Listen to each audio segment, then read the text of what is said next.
In an additional follow-up to my main channel segment over at timcast.net, I wanted to discuss Donald Trump's riposte to the far left, why he's not just going to defend the statues, he's going to build a whole lot more. I love it. I really, really do. I'm a big fan of statues. I like putting up statues to a variety of living things, not just individuals. Did you know that in Japan, there is a statue for a dog named Hachiko?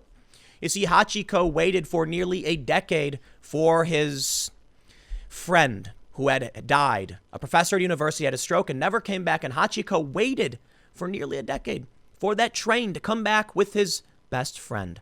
We'll call him best friend, but he never did. And Hachiko didn't know he died, and he never gave up hope. So they built a statue for this dog. There's also a funny little post going around on Reddit of a famous chubby little cat who would always lean up against a stair, like on one of the stairs, like that guy from the Dos Equis commercial, you know, I don't always. And when the cat died, they built a statue in his honor. Statues just allow us to remember. It makes sure we don't forget. So when there are a lot of statues of people that I don't like, the Confederates, then I think you can have a conversation about removing them, maybe putting them in a museum, because we don't want to forget. So I still will respect what the statues are and why they were built. Even if I don't like the people they represent, we can still put them in a museum so we know what they are and why they were created. But there are a lot of really great people that I think are awesome. And so Donald Trump has said to the far left, if you want to tear down statues, I'm going to one-up you. I'm not just going to stop you from doing it. I'm going to build a ton more statues. Ain't nothing you can do about it. It'll be on federal property. And that's that. Here's the story. Antonin Scalia, Jackie Robinson, among those picked for Trump's National Garden of Heroes. Trump promises a vast outdoor park featuring statues of the greatest Americans to ever live. I love it. I would actually love to see as well, can new people be nominated to be placed in this garden? Will there be extra room so that as time goes on, we can continually add new statues of figures that inspire us? Think of it like the Hollywood Walk of Fame. How many stars are for people who have long since passed, but we continually add new ones? I think it'd be really, really cool if this is what it was. Maybe it is. Let's read. Trump on Friday announced the creation of a National Garden of American Heroes to pay tribute to historically significant Americans. A garden that will include former Supreme Court Justice Antonin Scalia and baseball star Jackie Robinson, among past presidents, anti-slavery advocates, and others. Quote, I am announcing the creation of a new monument to the giants of our past. I am signing an executive order to establish a National Garden of American Heroes, a vast outdoor park featuring statues of the greatest Americans to ever live, he said in a fiery speech in front of Mount Rushmore Friday night. The order says, I think we can pull it right up, that the garden, to be opened before July 4th, 2024, will depict historically significant Americans who have contributed positively to America throughout our history. It comes as a response to the anti-monument fervor that has gripped segments of the country, who have taken either calling for the removal of or simply attempting to tear down monuments and statues of past American figures. The proposed names on the list include Scalia, the conservative justice who died in 2016, Robinson, who was the first Black American to play in Major League Baseball, Krista McAuliffe, a teacher who died in the 1986 Challenger shuttle disaster, the Wright brothers who flew the first powered flight, educator Booker T. Washington, and women's rights activist Susan B. Anthony. Now, I'm about to read a big list of names, and I wonder, what are they going to say to this?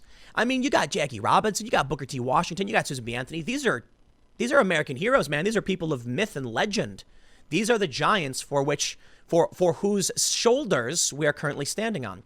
Are they going to call for these statues to be torn down? Will they call Trump a bigot and a racist for honoring these great civil rights heroes? Yeah, you know they will.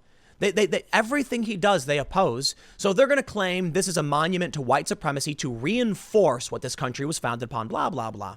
We'll see if they actually say it. All right, but let's read. We got a list of people. You ready to hear this?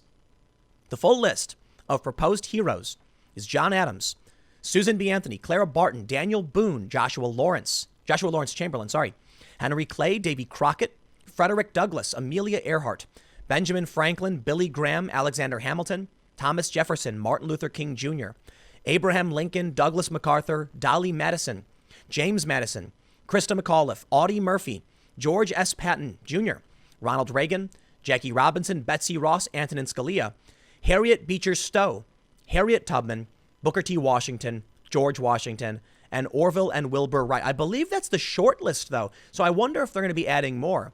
I would like to see people be able to add, make a committee or something where people can vote and nominate, and then more statues get added later on. They say the list is almost certain to cause controversy, both by who is included and who is not. Scalia, as one of the most prominent conservative Supreme Court justices, is likely to cause controversy from liberals, especially as there is no liberal counterpart on that list. Yeah, well, I mean, he died recently, and he was a Supreme Court justice. And this is where I think the trap gets set up, right? Trump is going to okay, we'll put in a bunch of names, we'll do our best. Controversy is a brewing. But what are you supposed to do? I say, how about you just propose a different justice, okay? And you'll build a statue for them. It's that simple. I think, there's a lot of people that are divisive, that are controversial. I know a lot of people, right? Very, very critical of, say, Ruth Bader Ginsburg. On the right, I should say. I have nothing but respect for all Supreme Court justices, even the ones I really, really disagree with. And it can go back and forth. But listen, as much as I might dislike many people in office, I have respect for people who seek to serve this country so long as I think they're acting in good faith.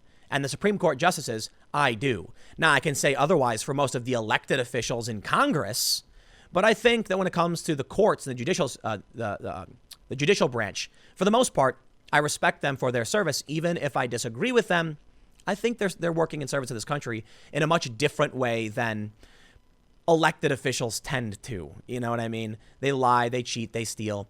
And maybe it's true for the judges too. They're not perfect, but for the most part, I can disagree with you, but I can respect your service to this country. They say, even the presidents of founding fathers and early presidents, such as Abraham Lincoln, could prove controversial. Those calling for statues to be torn down initially had their sights on Confederate generals and figures, but have since moved on to prominent, more mainstream American figures, and that's the strategy. That's why what Trump is doing is clever. Are they going to say the whole thing is bad? It's wrong for Trump to do. Trump's going to come out and say, but it's unifying. They said Trump's speech was dark and divisive. When he announced that he was going to be having all of these people, I'd say that was unifying. You've got some conservatives, you got some civil rights heroes, you got some liberals. Isn't that a good thing? That he's trying to be balanced in this? No, the media won't call that unifying. They'll say it's dark and divisive. And once again, the conservatives just keep playing the game of the mainstream media. It's one of the problems of conservatives not running their own outlets. I mean, the Wall Street Journal is fairly conservative in their opinion section for the most part, but conservatives tend to just play catch up. Liberal institutions, I should say leftist institutions, like the New York Times, they'll make a statement, dark and divisive. And instead of saying unifying, the conservatives will say something like, it's not dark and divisive, how dare you? Because it's reactive. How about they need to set the tone themselves instead of just playing catch up? In Washington, D.C., activists have targeted the Emancipation Memorial, which portrays Lincoln next to a freed slave. In Portland, Oregon, protesters tore down a statue of Thomas Jefferson. Trump spoke at Mount Rushmore, which features images of Lincoln, Jefferson, Washington, and Roosevelt. That monument has been protested for decades by Native American activists who say it was built on stolen land. Everything is stolen land, though, man. At a certain point, you just take the win, right? This country has granted equal rights, civil rights. What can we do at this point? Should we just burn everything down? We can't do that. Meanwhile, the Democratic National Committee deleted a tweet that accused Trump of glorifying white supremacy by going to Mount Rushmore. Yeah, we know that story. I get it. The administration has pushed back aggressively against the anti-monument trend. However, dispatching rapid deployment teams of a special federal unit across the country and multiple administration figures, including Trump, have condemned the quest to remove statues. Quote, those who seek to erase our heritage want Americans to forget our pride and our great dignity so that we can no longer understand ourselves or America's destiny. In toppling the heroes of 1776, they seek to dissolve the bonds of love and loyalty that we feel for our country and that we feel for each other. Their goal is not a better America. Their goal is to end America. And surprise, surprise, how many blue check marks were like, what is Trump even talking about? Nobody wants to tear down Lincoln or Jefferson or Washington or Grant or other famous abolitionists, while they are. There are a lot of people, I won't name them because they don't deserve to get any PR attention. High profile blue check marks from various news outlets who don't know what's going on because apparently they don't read the news. How is that? It's amazing, isn't it? They don't know what's going on. They don't read the news. They're trapped in a bubble, and they have no idea that Washington, Grant, and Jefferson were torn down.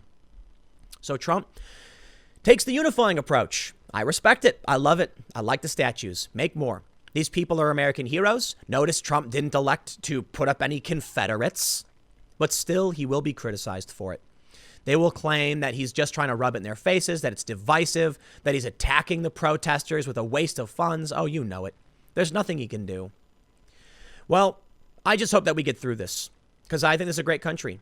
And I've been to a lot of other countries that are not great.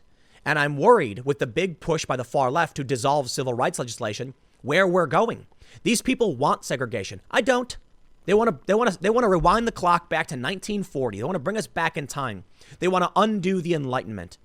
And it's happening unless we stand up and say no. But I'll leave it there. Stick around. One more segment coming up for you that will exemplify what I'm talking about in just a few minutes, and I will see you all shortly.